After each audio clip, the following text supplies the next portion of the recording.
In this episode of Home Theater Geeks, I give you my review of Tron Ares in IMAX 3D. So stay tuned.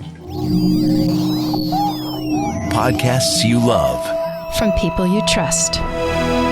This is TWiT.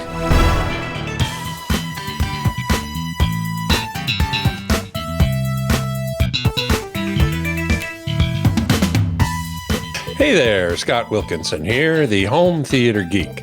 In this episode, I'm going to talk about the new movie Tron Ares, which I went to see in IMAX 3D. Now, I've been a fan of the Tron franchise ever since the first movie came out in 1982.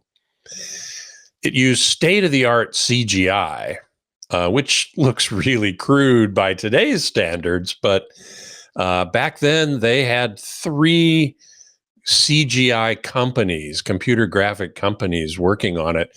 And as a matter of fact, my sister was an assistant to the executive of one of those companies. So her name is actually in the credits of the original Tron. In case you haven't seen it, I'll give you a quick recap.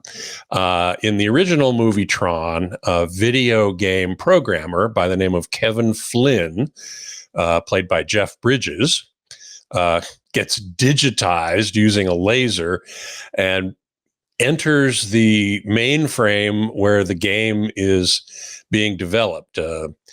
This environment is called the Grid. And he has an adventure trying to get back into the real world.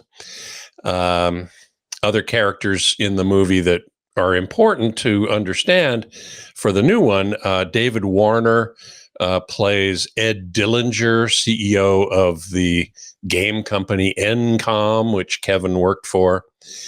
He also plays a character in the Grid called Sark, who is the bad guy. Bruce Boxleitner is also important in that original movie. He plays Alan Bradley, Kevin's friend and collaborator, as well as the program Tron in the scenes on the Grid. Second in the franchise was Tron Legacy in 2010. So already 30 years plus beyond the original. It had a much better CGI, as you would expect, and a great score by Daft Punk.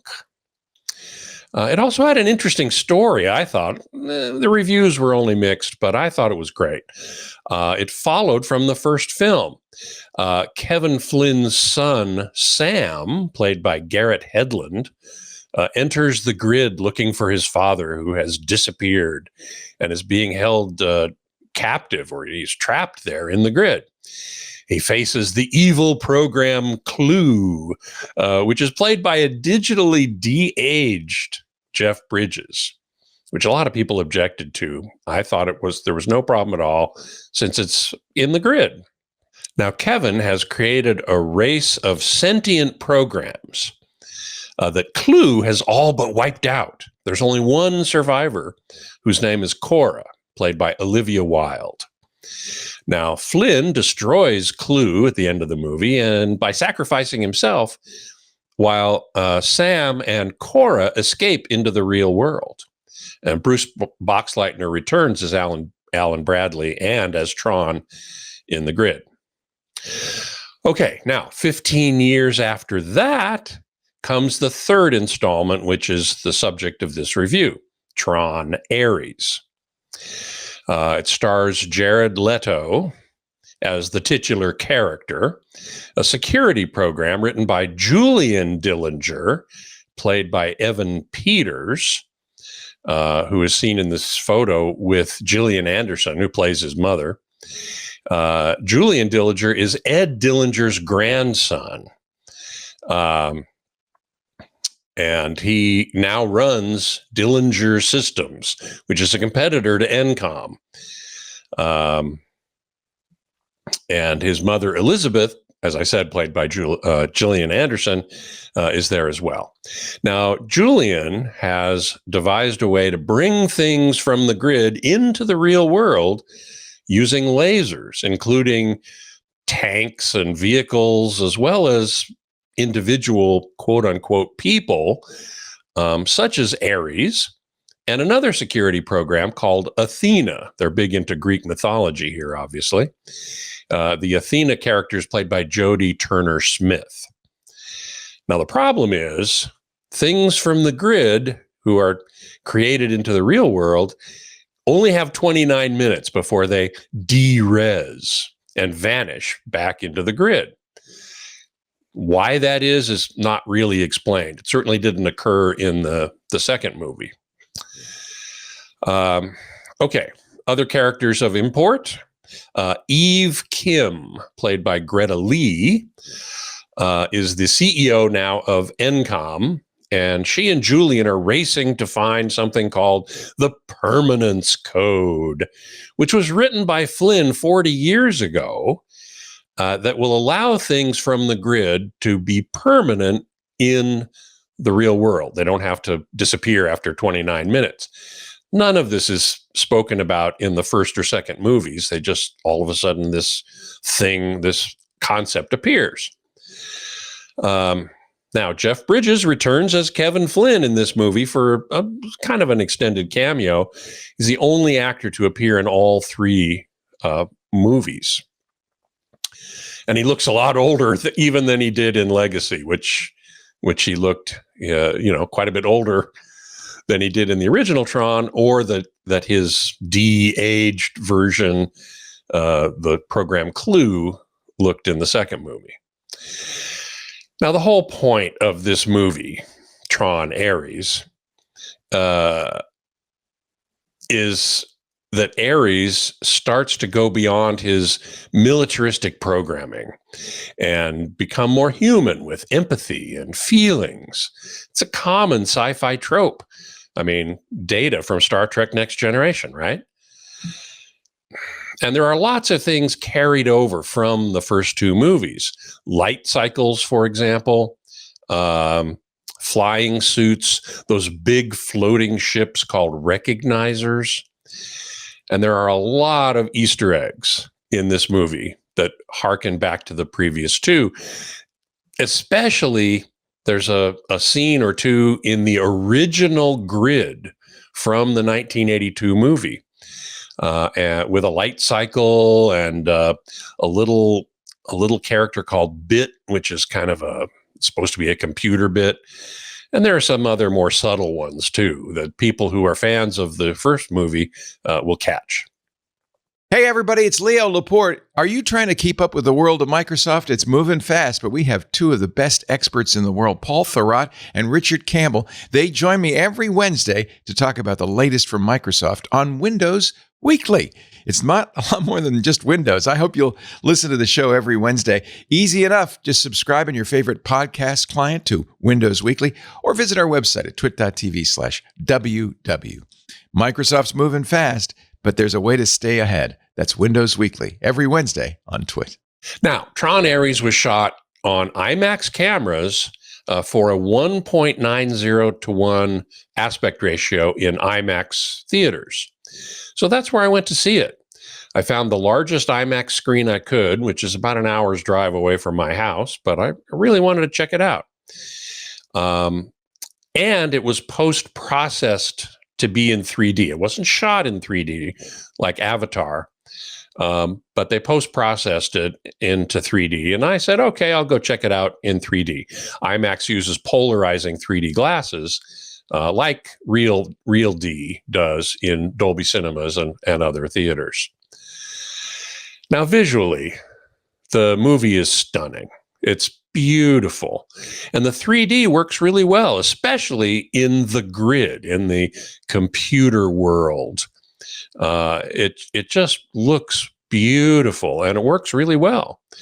I liked especially the effect of the light bands that trail the light cycles, and even some of the soldiers' pikes have this light band effect going on, which is really cool. I thought it was great. There was especially a shot of, in the real world, Ares is riding his light cycle and the light band behind it cuts a police car in half. Cool effect. Really very good. Likewise, the sound is beautiful, highly immersive. In IMAX, they use a 6-channel sound system. And in that case, even though it's not Dolby Atmos, the sound was swirling all around. Really, really good. And even better, the dialogue intelligibility was excellent. I could understand everything, even when I had my earplugs in, which I did for about half the movie. And the reason, of course, is that it was very loud. They kept it just barely within industry specifications, which is very interesting to me. It's usually what I find. So they keep it within where it has to be, but just barely. The average level over the entire movie was 84.3 dBA. The average over the whole film is what's called LEQ. Lmax, which is the highest 1-second peak, was 101.6 dBA. And it stayed over 89 10% of the time, and over 77.7 50% of the time. So, it wasn't, by measurement standards, it wasn't terribly loud, but it sure sounded loud to me. And so, as I said, I wore my earplugs for about half of the movie, and I could still understand the dialogue quite well. Now, unlike Tron Legacy, which the score was by Daft Punk, and the original Tron, whose score was by Wendy Carlos, this one, the music was by Trent Reznor and Atticus Ross of Nine Inch Nails. And it was music by Nine Inch Nails. I have to say I didn't like it as much as the Daft Punk score. I thought the Daft Punk score was beautiful, really good. This was, energetic and everything, but I just didn't like it as much. That's personal opinion. I have to say I didn't care much for the story either. AI spontaneously developing sentience and human feelings is a pretty tired trope by now. Ares goes from cold and calculating to warm and fuzzy very quickly. That was not very believable. And the permanence code motivation seems very contrived to me. There's no mention of it in the previous movies. It just all of a sudden appeared that, oh, no, people can't stick around from the grid in the real world. Even more interesting, it's this permanence code written by Flynn 40 years ago, stored on a 5.25-inch floppy drive. And how did Kevin Flynn survive to appear in this movie when he destroyed himself to save his son and this sentient program Cora in the previous movie? That's never explained. I would have much preferred if Disney had continued the story from Legacy.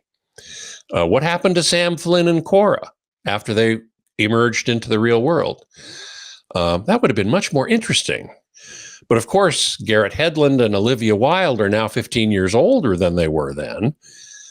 I don't think that would be a problem for Sam because he's a human being. But Cora, they probably would have had to de-age Olivia Wilde a little bit so that she looked the same because she's a digital person. Or did Cora de-res after 29 minutes in the real world? I would like to have known that. From what I've read, Disney was trying to make a standalone movie that did not depend on the previous titles.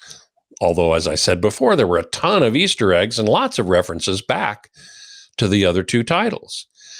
I think they were trying to appeal to a wider audience than fans, the Tron fans, but it didn't work. The box office for the opening weekend was very poor, $33 million in the US and Canada, and a little less than $67 million worldwide. The estimated budget to make this movie? $180 million. So I don't think, I've read a number of things that say there ain't going to be any more Tron movies, and I wouldn't be surprised if that's true. So is it worth the $25 I paid with a senior discount and a midday discount? I went in the middle of the day. I'd have to say no, unless you're a big Tron fan. And even then, the story is likely to disappoint, as it did me. Now, the visuals and the soundtrack are phenomenal. So to see the state of the art in that regard, sure. And the Easter eggs are kind of fun. There were a couple in there that were very subtle, and you probably would have missed them if you weren't a big fan.